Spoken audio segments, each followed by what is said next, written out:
There's a cool bit of data out there about whether or not you need to have a K99 or a Cell Science Nature paper in order to get a job. Now, I would never tell you a K99 is not amazing, right? It is not, écoutez et répétez. K99s are good, but they're not absolutely needed. About 50% so this is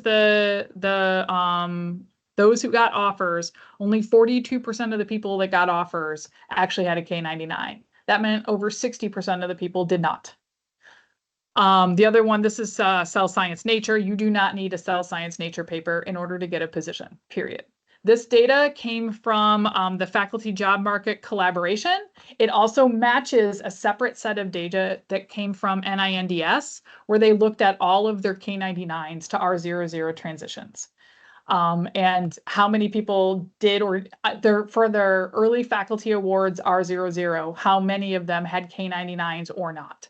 The data matches. You do not have to have a K99 to get a job in the United States. Will it help? Sure. But for those of you, there's not enough K99s to go around. So it's impossible for everyone who's going to go on the faculty market to have a K99.